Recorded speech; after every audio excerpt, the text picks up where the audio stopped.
लेखाकानी से जारी करेगी छठी रिपोर्ट। आयुष्मान भारत योजना से आम लोगों ने मिल रही है फायदो। स्वास्थ्य माटे लोगों जेब से होने वाला खर्च में आई कमी।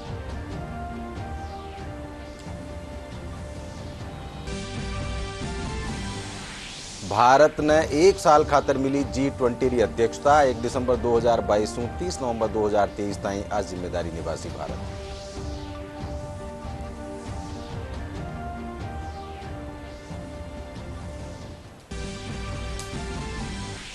केंद्रीय मंत्री अजय भट्ट जयपुर में एनसीसी कैडेट शू हुआ रूबरू। कहो अग्निपथ योजना शू युवा ने सेना शू जुड़वारो मिलेलो मौको।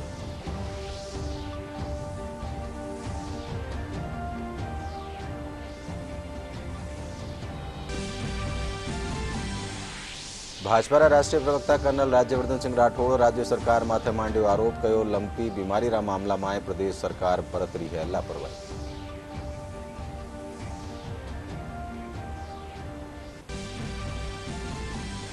और प्रदेश भर में ब्लॉक स्तरीय राजीव गांधी ग्रामीण ओलंपिक खेलारो करो जा रही है आयोजन। मुख्यमंत्री अशोक गहलोत दूदू और नागौर में होडारो करो अवलोकन। विकास कामारो कर्या शिलान्यास।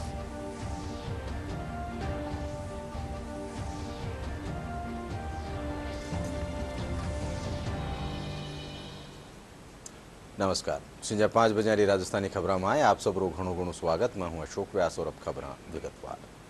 राष्ट्रीय स्वास्थ्य लेखाकानी शू छठी रिपोर्ट जारी करी गई है। नीति आयोग रा सदस्य डॉक्टर वी.के. पाल रिपोर्ट जारी करता तक कहो कि केंद्र सरकारी आयुष्मान योजना शू आम लोगों ने फायदो हो रही है। रिपोर्ट में बताया गयो कि स्वास्थ्य माटे लोगों की जेब शू होने वाला खर्च में 16% की कमी आई है। केंद्र सरकार प्राइमरी हेल्थ केयर ने लगातार मजबूत कर रही है। इनरा साथ ही प्रधानमंत्री जन औषधि केंद्र माते सस्ती दवाएं मिलवा शू आम लोगों ने फायदो हो रही है। बीते 8 वर्षों में केंद्र सरकार स्वास्थ्य सेवाओं पर खूब खर्च कर रही है, जिसका नतीजा अब दिखने लगा है। राष्ट्रीय स्वास्थ्य लेखा की छठी रिपोर्ट में ये बात सामने आई है कि लोगों के आउट ऑफ पॉकेट खर्च का यानी स्वास्थ्य पर लोगों के जेब से होने वाले खर्च में 16% की कमी आई है। केंद्र सरकार जहां एक और प्राथमिक हेल्थ केयर को मजबूत कर रही है, वहीं आयुष्मान भारत योजना के तहत 55 करोड़ लोगों को हर साल 5 लाख का स्वास्थ्य बीमा दे रही है। गांव के लोगों के घर के पास सस्ती और सुलभ चिकित्सा सुविधा मिले, इसके लिए देश भर में 1.5 lakh health and wellness centre भी खोल रही है। जो आउट ऑफ पॉकेट एक्सपेंडिचर होता है, उसका मतलब कि जो मुझे हेल्थ के लिए, मेरे स्वास्थ्य की इलाज के लिए, ट्रीटमेंट के लिए, उसके ऊपर जो खर्च होता है आउट ऑफ पॉकेट एक्सपेंडिचर, वो घटता जा रहा है। बहुत अच्छी बात है। और इसके साथ साथ हम ये देखते हैं कि सरकार का जो खर्चा है हेल्थ सेक्टर पे, हेल्थ की सर्विसेज के लिए, वो बढ़ता जा रहा है। भारत के राष्ट्रीय स्वास्थ्य लेखा अनुमानों के मुताबिक सरकार का स्वास्थ्य पर खर्च होने वाले देश के सकल घरेलू उत्पाद जहां 2013-14 में 1.15% था, वहीं 2017-18 में बढ़कर 1.28% हो गया है। NHA रिपोर्ट के मुताबिक देश में स्वास्थ्य पर होने वाले कुल व्यय में सरकार के स्वास्थ्य व्यय का हिस्सा 28.6% से बढ़कर 40.6% हो गया है। स्वास्थ्य पर सामाजिक सुरक्षा खर्च का हिस्सा भी बढ़ा है, जिसमें सामाजिक स्वास्थ्य बीमा कार्यक्रम, सरकार द्वारा वित्त पोषित स्वास्थ्य बीमा योजनाएं और सरकारी कर्मचारियों को दी जाने वाली चिकित्सा प्रतिपूर्ति शामिल है। कुल स्वास्थ्य व्यय के रूप में वृद्धि 2013-14 में 6% से बढ़कर 2017-18 में 9% से ज्यादा हो गई है। 2013-14 के बाद से स्वास्थ्य पर प्रति व्यक्ति सरकारी खर्चे में 74% की वृद्धि हुई है। 2013-14 के बाद से सरकार की ओर से वित्त पोषित स्वास्थ्य बीमा पर खर्च में 167% की वृद्धि हुई है। रिपोर्ट से राष्ट्रीय स्वास्थ्य नीति 2017 के तहत निर्धारित सार्वभौमिक स्वास्थ्य लक्ष्यों की दिशा में हुई प्रगति की निगरानी में भी मदद मिली है। Nitendra Singh, DD news, Delhi. अंतर्राष्ट्रीय डेयरी परिसंघ रा विश्व डेयरी जलसा 2022 रो आज दूसरो दिन है। 15 सितंबर ताई चालवा वाला इन जलसा में वैश्विक और भारतीय डेयरी हितधारकों समेत शीर्ष डेयरी उद्यमी, विशेषज्ञ, काश्तकार और नीति योजनाकार भाग ले रहा है। जलसा में 50 देशों का करीब 1,500 सुबत्ता प्रतिनिधि भाग ले रहा है। भारत में इनसु पहले 1974 में इन जलसा रो आयोजन करो गयो हो।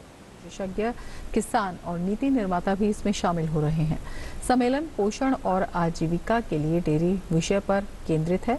सम्मेलन में 50 देशों के करीब 1500 प्रतिभागी हिस्सा ले रहे हैं। इस तरह का पिछला सम्मेलन भारत में 1974 में आयोजित हुआ था।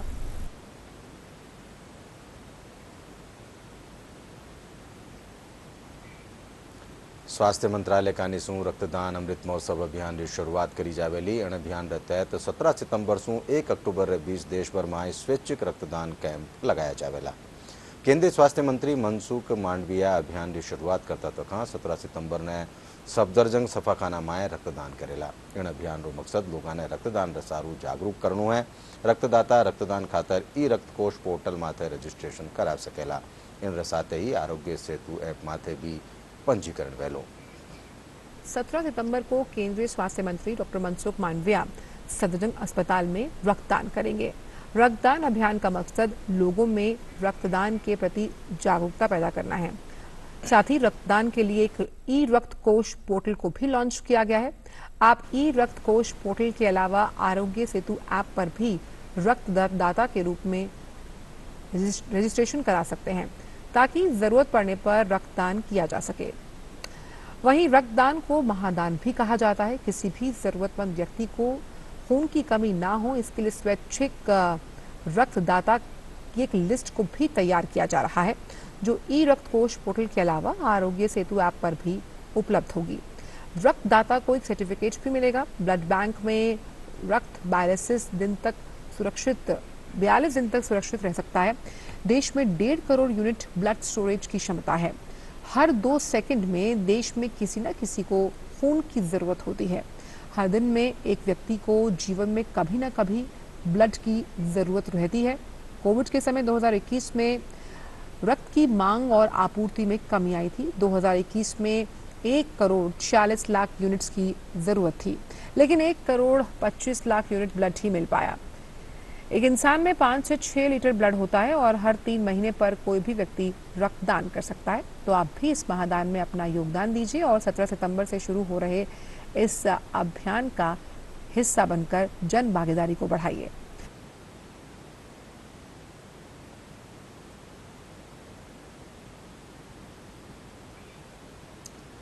भारत ने 1 साल खातर G20 री अध्यक्षता मिली है। 1 दिसंबर 2022 से 30 नवंबर 2023 ताईं भारत G20 री अध्यक्षता करेलो। इरे तहत भारत में 200 बैठकां राखी जावेली। राष्ट्राध्यक्षां और शासन अध्यक्षां स्तर माथे G20 नेताओं रो शिखर जलसो 9 और 10 सितंबर 2023 ने नई दिल्ली में राख्यो जावेलो। भारत को 1 साल के लिए G20 की अध्यक्षता मिल गई है। भारत 1 दिसंबर 2022 से 30 नवंबर 2023 तक 1 वर्ष के लिए G20 की अध्यक्षता ग्रहण करने वाला है। दिसंबर 2022 से शुरू होने वाली अपनी अध्यक्षता में देश को उम्मीद है कि भारत इस दौरान 200 से अधिक G20 बैठकों की मेजबानी करेगा। राष्ट्राध्यक्षों, शासनाध्यक्षों के स्तर पर G20 नेताओं का शिखर सम्मेलन 9 और 10 सितंबर 2023 को नई दिल्ली में आयोजित होने वाला है। G20 दुनिया की प्रमुख विकसित और विकासशील अर्थव्यवस्थाओं का एक समूह है, जिसमें 19 देश अर्जेंटीना, ऑस्ट्रेलिया, ब्राजील, कनाडा, चीन, France, Germany, Bharat, Indonesia, Italy, Japan, दक्षिण कोरिया, मैक्सिको, रूस, सऊदी अरब, दक्षिण अफ्रीका, तुर्की, यूनाइटेड किंगडम, अमेरिका और यूरोपीय संघ शामिल है। सामूहिक रूप से G20 की जीडीपी वैश्विक जीडीपी का 85% है, जबकि अंतर्राष्ट्रीय व्यापार में इस समूह का 75% हिस्सा है। भारत वर्तमान में G20 ट्राइका अर्थात तिकड़ी का हिस्सा है, जिसमें भारत के अतिरिक्त इंडोनेशिया और इटली शामिल है। भारत की अध्यक्षता में भारत के अतिरिक्त इंडोनेशिया और ब्राजील ट्राइका का हिस्सा होंगे। ये पहली बार होगा जब ट्राइका में 3 विकासशील देश और उभरती अर्थव्यवस्थाएं शामिल होंगी। केंद्रीय रक्षा और पर्यटन राज्य मंत्री अजय भट्ट 2 दिनारा जयपुर दौरा के दौरान आज एक निजी कॉलेज में एनसीसी एहलकारां और कैडेट्स से रूबरू हुआ। इन दौरान एनसीसी कैडेट्स का निसूं केंद्रीय राज्य मंत्री ने गार्ड ऑफ ऑनर दियो गयो। कार्यक्रम में केंद्रीय रक्षा राज्य मंत्री अजय भट्ट उल्लेखजोग काम करवा वाला एनसीसी कैडेटों मान कर्या। कार्यक्रम के पछे खबर विषय बातचीत में केंद्रीय मंत्री कहो कि अग्निपथ योजना ने लेर कुछ लोग भ्रांतियां फैला रहा है। वणा कहो कि पूरी दुनिया री सेनाओं रो अध्ययन करवारे पछे आ योजना लाएगी है।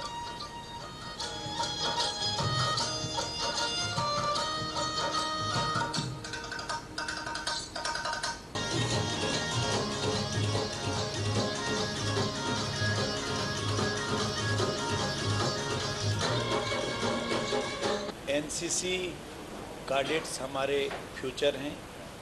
इसी में से कल को कोई आर्मी ऑफिसर बनेगा, कोई पुलिस के ऑफिसर बनेंगे, कोई आईएएस बनेंगे, आईपीएस बनेंगे, कोई एमपी बनेगा, कोई एमएलए बनेंगे। वो जहाँ भी जाएंगे एक अनुशासित व्यक्तित्व की पहचान होंगे। अग्निपथ में आज भर्ती हो रही हैं और जो नियम और कानून उसके लिए हैं निर्धारित, वो सब वैसे ही चले आ रहे हैं जो पिछले तरीके से चली आ रही थी। मैं आपको बहुत जिम्मेदारी के साथ बता रहा हूँ, कोई मानकों में चेंज नहीं है। जो मानकों पर भर्ती पहले से होती थी, जो हमारा रिक्रूटमेंट होता था, उसी पर आज भी हो रहा है। कोई चेंज होने वाला नहीं है। अग्निपथ जो है पूरी दुनिया की सेनाओं का अध्ययन करके हर राष्ट्र का किया है हमने, जो बाहर के हैं। 2 लोग हमारे उसमें मेरिट में आगे तो मेरिट वाला अंदर हो जाएगा, उसको ज़्यादा मार्क्स मिलेंगे, वो पहले आ जाएगा। और हम बाहर भी आ रहे हैं तो हम पढ़ के आ रहे हैं, हम डिग्री लेके आ रहे हैं, वहाँ से वैसे नहीं आ रहे हैं। कौन ऐसे क्लासेज या स्कूल है जो पढ़ाता भी है, डिग्री भी देता है और आते समय आपको 25-30 लाख रुपए भी देता है? ये सिर्फ और सिर्फ अग्निवीर में हम कर रहे हैं। और परफेक्ट उसको नॉलेज देने के साथ साथ आर्मी की नॉलेज तो होगी, जो लेटेस्ट इंस्ट्रूमेंट्स आ रहे हैं उसकी परफेक्ट नॉलेज तो होगी, साथ में वो ग्रेजुएट होके भी बाहर निकलेंगे। भारतीय जनता पार्टी रा प्रदेश अध्यक्ष डॉक्टर सतीश पूनिया आज जयपुर में आए केंद्रीय रक्षा और पर्यटन राज्य मंत्री अजय भट्ट से मुलाकात करी। इन दौरान पहली रा मंत्री वासुदेव देवनानी, प्रदेश प्रवक्ता रामलाल शर्मा समेत पार्टी रा पदाधिकारी भी मौजूद रहा।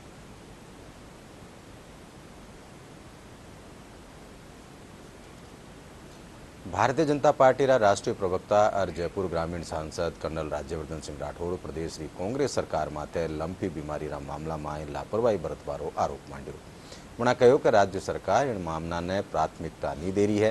कर्नल राठौड़ कहो कि केंद्र सरकार लंपी बीमारी की रोकथाम खातर टीकारो स्टॉक मुहैया करवायो है, इसके बावजूद प्रदेश में लंपी बीमारी बढ़ रही है।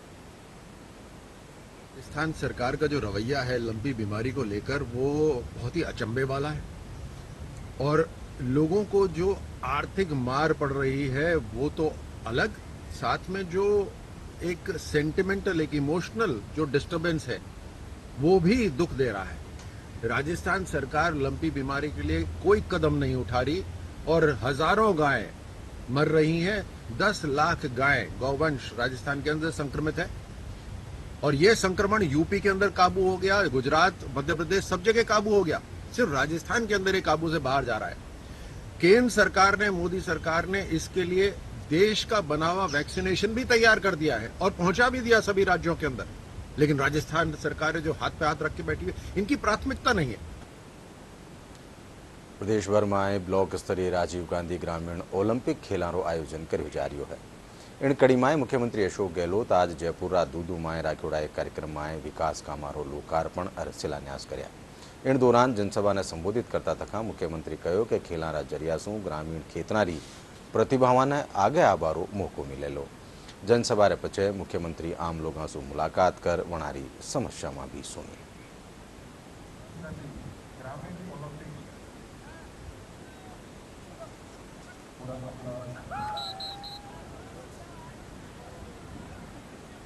खेल के माध्यम से और ये मैंने आह्वान किया, इन खेलों के अंदर गांव में कोई राजनीतिक पार्टी नहीं होगी। Congress, BJP, CPM, CPI, socialist party, जो भी पार्टी में आप हो, आप एक खिलाड़ी हो, तो आप मिलकर टीमें बनाओ। इस भावना के साथ में हम लोगों ने इन मैचों का आयोजन किया और आप अभी 30 लाख लोगों ने नाम लिखाया है। खिलाड़ी है 30 लाख है, 30 लाख खिलाड़ी, 10 लाख महिलाएं उसमें थी, सभी उम्र की खिलाड़ी, सभी उम्र के 10 साल लगा करके 60, 70, 80 तक और 2.25 लाख टीमें बनी हैं। आप सोचिएगा इतना बड़ा आयोजन हो गया है। बहुत ही ऐसा माहौल गांव-गांव में है। हमने 40 करोड़ रुपए खर्च किए, मान लीजिए सैंक्शन किए थे मैंने 40 करोड़ रुपए, पर मैं कह सकता हूँ दावे के साथ में उससे अधिक पैसा खर्च हुआ है। गांव में भामाशाहों ने, गांव वालों ने, कोई दूध पिला रहा है बच्चों को, कोई खाना खिला रहा है, कोई रहने का इंतजाम कर रहा है। ये हमारी परंपरा भी है, कोई कमी नहीं रखी और बहुत शांति के साथ का हम लोग ब्लॉक तक पहुंच गए। अब ब्लॉक के बाद में जिला स्तर की मैच होंगी, स्टेट लेवल की होंगी। मुख्यमंत्री अशोक गहलोत नागौर जिल्લાरा नावा शहरा लाल बहादुर शास्त्री स्टेडियम में राखोड़ा ब्लॉक स्तरीय राजीव गांधी ग्रामीण ओलंपिक खेल स्पर्धा मारो अवलोकन कर्या। इन दौरान मुख्यमंत्री कबड्डी खो खो समेत भांत भांतरी होनारा खिलाड़ियों से बातचीत करी। एंड्रा साथे ही न्यारी न्यारी व्यवस्था मारो जायजो भी लीनो। इन मौका माते घनी तादाद में गणमान्य नागरिक मौजूद रहा।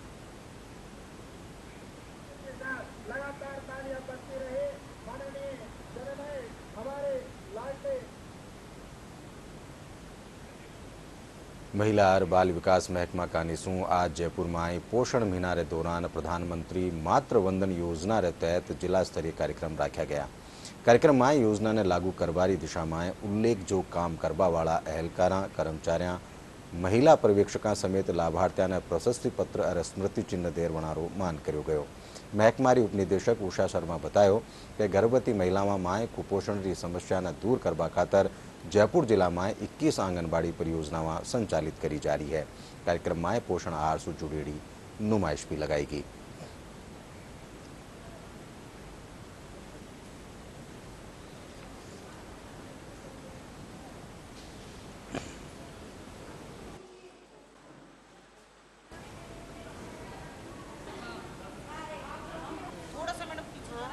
ये हमारा पूरा सितंबर का माह था, वो पोषण माह के रूप में बनाया गया है। ये जयपुर जिले में 21 आंगनबाड़ी बाल विकास परियोजनाएं हैं और इनमें सभी में प्रति ब्लॉक में करवाया गया है। इसका उद्देश्य यही है कि जो हमारे जो लाभार्थी वर्ग है उनको खाने पीने के बारे में जानकारी दिया जाए, किस तरह से उनका पोषण में सुधार होगा, किस तरह से उनको हरी सब्जियों का अधिक से अधिक प्रयोग करना चाहिए और अपने न्यूट्रिशन डाइट लेनी चाहिए। इसके बारे में वहाँ जन जागृति पैदा करने के लिए ये कार्यक्रम किया जाता है। इसी के साथ प्रधानमंत्री मातृत्व योजना हमारी है, जो प्रथम प्रसव पे महिला को इसका लाभ दिया जाता है। 3 किस्तों में 5,000 रुपये टोटल दिए जाते हैं। उसका भी अधिक से अधिक प्रचार हो गाँव में और उनको ये लाभ मिले, इसके लिए भी ये कार्यक्रम आयोजित होते हैं। आज जिला स्तरीय कार्यक्रम आयोजित किया गया था।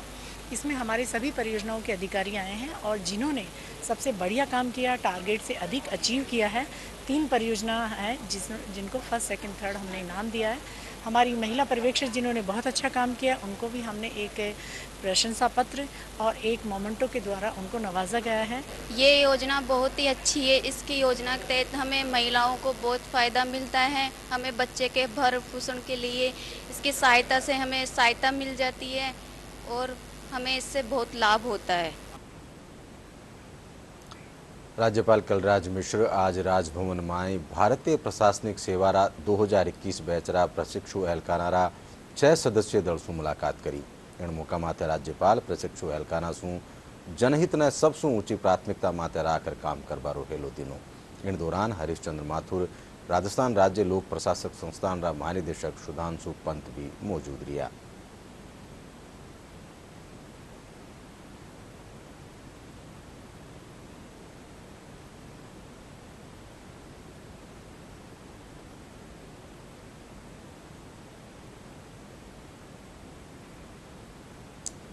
Jodhpur IIT nano titanium dioxide बनावा में सफलता हासिल करी है। इरो इस्तेमाल पैक फूड और कॉस्मेटिक उत्पादन अलावा दवाया में करो जावे है। IIT Jodhpur professor doctor Rakesh Sharma बतायो कि इन रिसर्च रो पेटेंट करवा लीनो है। वणा कहो कि इन उपलब्धि शू मेक इन इंडिया ने बढ़ावो मिलेलो।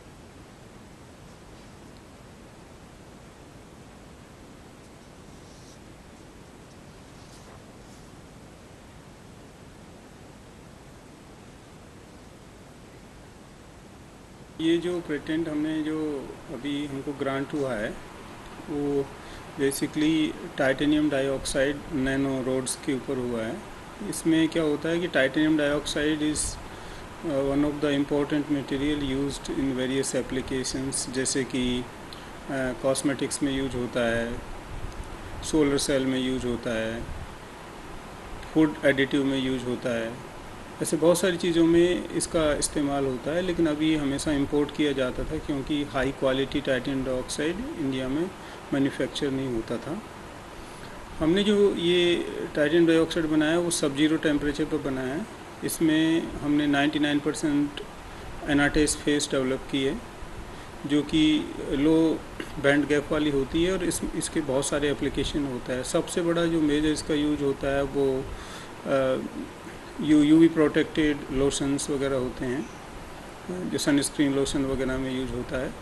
सो ये एक बड़ा अचीवमेंट है क्योंकि एक यूजुअली टाइटेनियम ऑक्साइड को हाई टेम्परेचर पर बनाया जाता है, हमने इसको लो टेम्परेचर पर सिंथेसिस किया है जो कि एनर्जी सेव भी है। You don't have to require lot of energy to synthesise that material और स्केलेबल है। प्रदेशरा थाणा अब भेगा ही राष्ट्रीय स्वचालित फिंगरप्रिंट पहचान प्रणाली से जुड़ेला। इन खातर सगला थाणा में तैयारियां शुरू होगी है। फिंगरप्रिंट ब्यूरो रा डायरेक्टर अश्विनी कुमार खत्री बतायो कि इन योजना से अपराध करवा वाला लोगों की पिछाण करवा में आसानी वेली। इन साथ ही मृतक व्यक्तियों की भी पिछाण करी जा सकेली।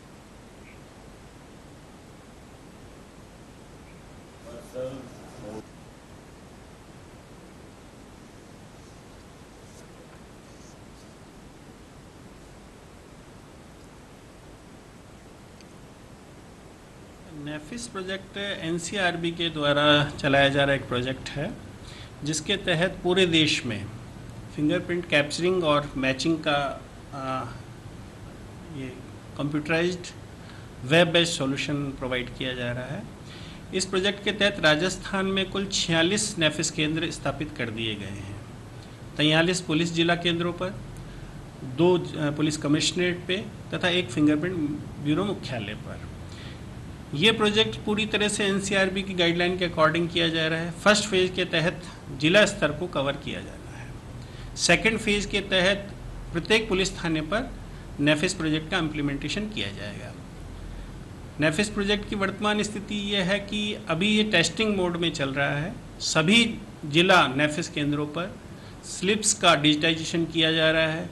जो थाने जिला मुख्यालय से दूरस्थ हैं उनमें परंपरागत तरीके से फिंगरप्रिंट स्लिप्स मंगवाई जाकर जिला नेफिस केंद्र पर डिजिटाइज की जा रही है और नज़दीकी पुलिस थाना के जो फिंगरप्रिंट्स हैं वो लाइव स्कैनर्स के जरिए लिए जा रहे हैं। बहुत पॉसिबल है कि किसी भी अपराध के कुछ ही समय के पश्चात, कुछ ही मिनटों में भी उस अपराधी को डिटेक्शन किया जाना इसमें संभव हो। फिंगरप्रिंट डाटा बस्ती थाना क्षेत्र के जहाँ भी जो भी कोई अपराध होता है, जिस तरह के अपराध हत्या है, लूट है, डकैती है, नकबजनी है, बड़े अपराध हैं जिनमें हम मुलजिमों को, अपराधियों को पकड़ते हैं, उनके फिंगरप्रिंट लिए जाते हैं। फिंगरप्रिंट लेकर हम उन्हें आगे डीसीपी कार्यालय और state finger bureau print office भेजे जाते हैं। इसका तात्पर्य यह है, इससे हमें यह फ़ायदा है कि जितने भी अपराधी पूरे देश में जहाँ पकड़ में आते हैं उनके फिंगरप्रिंट कहीं भी वो मिलेंगे तो उससे अपराधियों की पहचान होने में सहायता मिलती है। इसमें बड़े नकबजन, चोरी, लूट, डकैती है, बाकी कोई भी जिस तरह की एक और भी कार्रवाइयाँ हैं जिसमें 151 की कार्रवाइयाँ हैं जिनमें अपराधी बार बार अपराध करता है, उस तरह के अपराधों में हम फिंगरप्रिंट लेते हैं। माउंट आबू आपरी प्राकृतिक खूबसूरती खातर दुनिया भर में ख्यातनाम है। माउंट आबू ने कई ऐतिहासिक ठोरा खातर भी जान्यो जावे है। पेश है माउंट आबू से जुड़ी एक रिपोर्ट।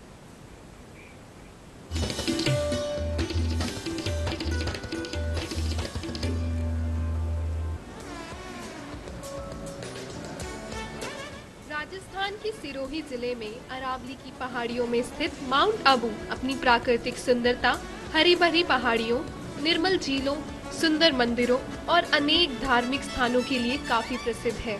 माउंट आबू का प्राचीन नाम अंबुरदांचल है। पुराणों में इस स्थान का जिक्र अंबुरदारण्य के नाम से आता है, जिसका अर्थ है अंबुर का जंगल। नीलगिरी की पहाड़ियों पर बसे माउंट आबू की भौगोलिक स्थिति और वातावरण राजस्थान के अन्य शहरों से भिन्न व मनोरम है। यहाँ का ऐतिहासिक मंदिर और प्राकृतिक खूबसूरती पर्यटकों को अपनी ओर खींचती है। माउंट आबू को दिलवाड़ा के मंदिरों के अलावा अन्य कई ऐतिहासिक स्थलों के लिए भी जाना जाता है। गुरु शिखर, सनसेट पॉइंट, टोंड रॉक, अचलगढ़ किला और नक्की झील प्रमुख आकर्षणों में से एक है। यहाँ की साल भर रहने वाली हरियाली पर्यटकों को खासी भाती है। माउंट आबू के मध्य में स्थित नक्की लेक भारत की पहली मानव निर्मित झील है। लगभग 80 फुट गहरी इस झील को गरासिया जनजाति के लिए बहुत पवित्र माना जाता है। जब आप नक्की झील में नाव की सैर करते हैं तो मंत्र मुग्ध करने वाली पहाड़ियाँ, अद्भुत आकार की शिलाएं और हरी भरी वादियों से भरपूर नज़ारे आपको अभिभूत कर देते हैं। पूरे विश्व में माउंट आबू के जैन मंदिरों की तीर्थ यात्रा महत्वपूर्ण मानी जाती है। बाहर से साधारण सा दिखने वाला ये मंदिर भीतर पहुंचने पर आपको अद्वितीय वास्तुशिल्प और इसमें की गई पत्थरों की शानदार नक्काशी से अचंभित कर देगा।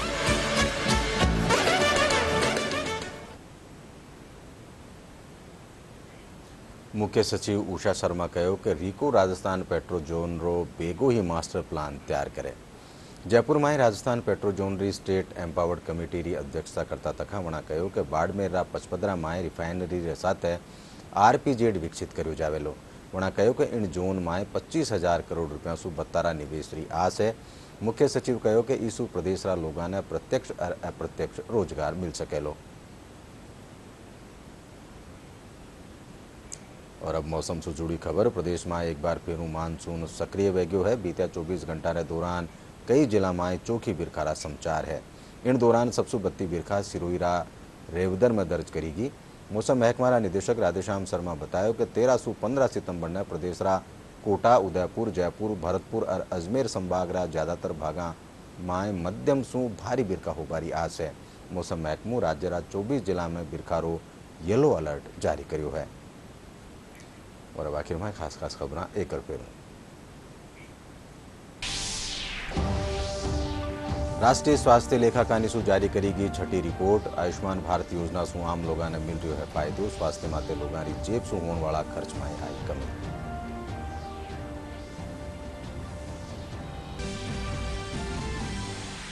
भारत ने एक साल खातर मिली G20 री अध्यक्षता 1 दिसंबर 2022 सु 30 नवंबर 2023 ताई आ जिम्मेदारी निभासी भारत।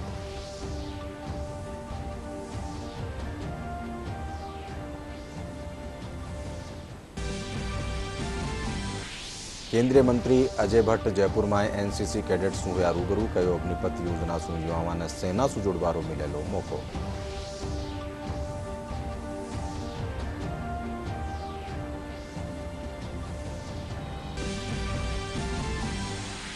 भाजपा राष्ट्रीय प्रवक्ता कर्नल राज्यवर्धन सिंह राठौड़ राज्य सरकार माथे मांड्यो आरोप। कहो लंपी बीमारी रा मामला में प्रदेश सरकार बरत रही है लापरवाही।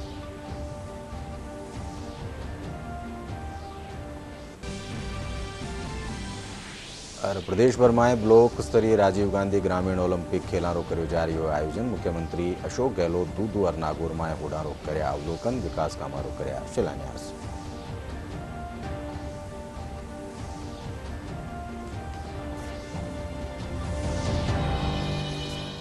इन साथ संजा 5 बजे राजस्थानी खबर ठई पूरी हुई। साथ देखता रहो DD राजस्थान। नमस्कार।